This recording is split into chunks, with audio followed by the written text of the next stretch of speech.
రీసెంట్‌గా ఎక్కడో విన్నా. క్రైమ్ చేసేవాడు మొదటి హత్యను భయంతో చేస్తాడంట. రెండో హత్యను ఆ భయం పోవడానికి చేస్తాడంట. ఇక తర్వాత ఆ ప్రాసెస్‌ని ఎంజాయ్ చేయడం మొదలుపెడతాడు. సేమ్ ట్రోల్స్ కావచ్చు, డార్క్ కామెడీ కావచ్చు. మొదట వాళ్ళు భయంతోనే చేస్తారు. అదెలా ఉంటుందంటే కాస్త పద్ధతిగానే ఉంటుంది. అలా భయంతో చేసిన ట్రోల్స్‌కి లైక్స్, కామెంట్స్ రావడంతో వాళ్ళ బ్రెయిన్‌లో డోపమిన్ రిలీజ్ అవుతుంది. ఇక ఆ డోపమిన్ డోస్‌ని పెంచడానికి ప్రతిరోజు ఎక్స్‌ట్రీమ్‌కి వెళ్తాడు. ఇంకా అడ్వాన్స్‌డ్‌గా వీడియోస్ చేయడం మొదలుపెడతాడు. అలా వీడియోస్ చేస్తున్నప్పుడు వాళ్ళు ఏం మాట్లాడుతున్నారో, ఏం చేస్తున్నారో వెనక్కి తిరిగి చూసుకోలేనంత దూరం వెళ్ళిపోతారు. రీసెంట్‌గా ఫేస్‌బుక్ మొదటి అధ్యక్షుడైన సీన్ పార్కర్ చెప్పిన మాటలివి. జుకర్బర్గ్ కావచ్చు, అలాగే నేను కావచ్చు, మేము ప్రజల్ని అర్థం చేసుకున్నాం. నీకు ప్రతిరోజు, ప్రతి పూట, ప్రతి గంటకు ఎవరో ఒకరు నీకు చిన్న సైజ్ డోపమిన్ ఇంజెక్షన్ ని ఎక్కించాలి అంటే ఏం చేయాలి? నీ ఫోటోను, నీ రాతను లైక్ చేస్తూ, కామెంట్ చేస్తూ ఉండాలి. అలా చేసినప్పుడు వాడు ఆ లైక్స్, కామెంట్స్ ఉచ్చులోకి జారుకుంటాడు. ఇప్పుడు ట్రోల్స్ చేసేవారి బతుకు కూడా అంతే.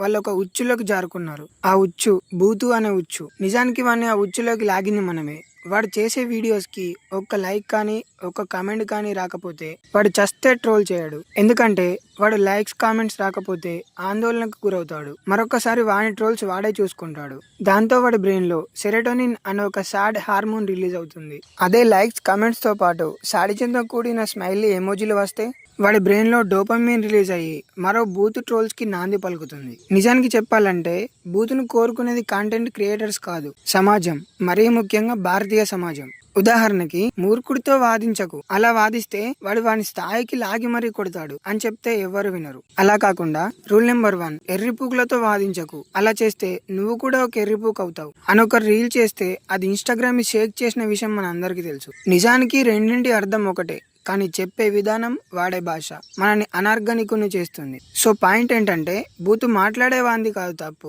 బూతు ప్రోత్సహించేవాడిది. ఒకడు బూతు మాట్లాడితే మీరు నవ్వకుండా ఉండండి, వాడు రెండోసారి ఆ బూతు మాట్లాడు. బట్ మీరు నవ్వండి, వాడు నెక్స్ట్ టైం బూత్ డోస్ మరింత పెంచుతాడు. ఇప్పుడు ఆ ట్రోల్స్ చేస్తున్న వారి పరిస్థితి కూడా అలాంటిదే. వాళ్ళ మారడానికి కారణం వాళ్ళని ముందు నుంచి ప్రోత్సహిస్తున్న వాళ్ళదే. రీసెంట్ గా ఒక స్టడీ ఏం చెప్తుందంటే, మనం సెల్ ఫోన్ చూస్తూ తినడం వల్ల, సెల్ చూస్తూ మాట్లాడడం వల్ల మన టేస్ట్ బడ్స్, మన వినికిడి శక్తి కొంచెం కొంచెంగా తగ్గిపోతూ ఉన్నాయంట. సేమ్ ఈ బూత్ ట్రోల్స్, డార్క్ కామెడీ వల్ల మనం ఏం వింటున్నామో, ఏం మాట్లాడుతున్నామో కనీసం తెలియకపోవడంతో పాటు మనిషి సిగ్గుపడడం కూడా మానేశాడంట.